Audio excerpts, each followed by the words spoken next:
been an incredible roller coaster, I think, of watching these changes, and I think we're all quite exhausted in some ways about what's happened.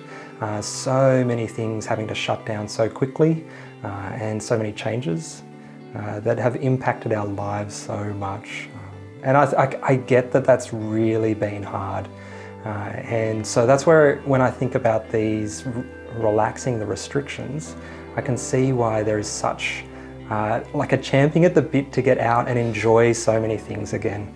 So as we start to relax the restrictions, I really hope that we can continue to care for one another, that we take that physical distancing, the making sure if you're unwell, stay home, get tested if there's any question of any viral infections, that we do those things so that we can continue to enjoy being in a good spot. Things are looking really good for our community, but we can't be complacent. Winter's normally a time when lots of respiratory viruses are around. People get sick with coughs and colds and flu-like illnesses. It's really important that the public understands you need to stay at home if you're sick. You need to stay away from work. If your children are sick, you need to keep them away from school, keep them away from daycare until their symptoms have settled down. If you are sick with a cough or a cold or flu-like illness, go and see your GP, because your GP is the best person who can advise you about what to do.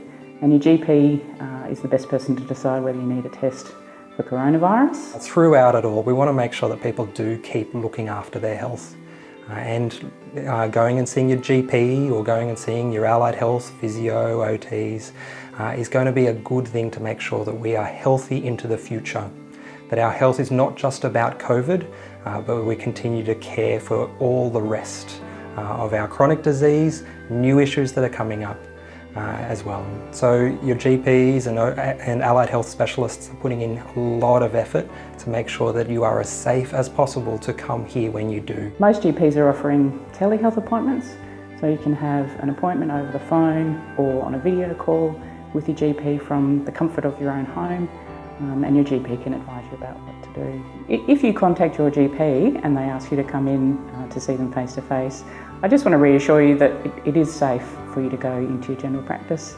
The GPs are doing everything they can to make their practices safe for people to come in and see them. There's been lots of things that have been hard about COVID, but there have been things that have actually been quite a positive thing that we can take away for the future. I think it's been amazing the way that cold and flu symptoms, and particularly influenza in our community, is at one of its lowest levels that we've seen for years. It's shown us that with good hand hygiene, spacing ourselves away from other people, and if people are sick, to actually just stay home rather than soldier on, has been far more effective in decreasing influenza in our community than anything else we've tried in the past. And it just shows us that we have that power without any fancy medicines or extra things, that can actually make a difference in our health. We also need to remember all of the infection control measures that have been put in place, like social distancing, washing your hands very regularly. If you have a cough, coughing into your elbow, or using a tissue to blow your nose, and then putting that in the bin and washing your hands.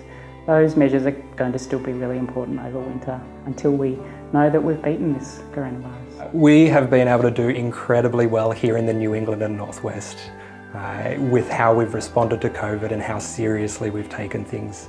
We've had some hard efforts put in to keep us going well, and we're reaping the rewards of that with such low counts across our area. Now is not the time to get complacent, but it's a time to make sure that we keep being careful, even if we get to enjoy relaxing of some restrictions, that we can stay in a good spot. We don't want things to be in a crisis. We've seen other parts of the world where that's an incredible challenge to people's health and their lives. And we have done so much work to avoid that. Let's make sure we don't lose that now.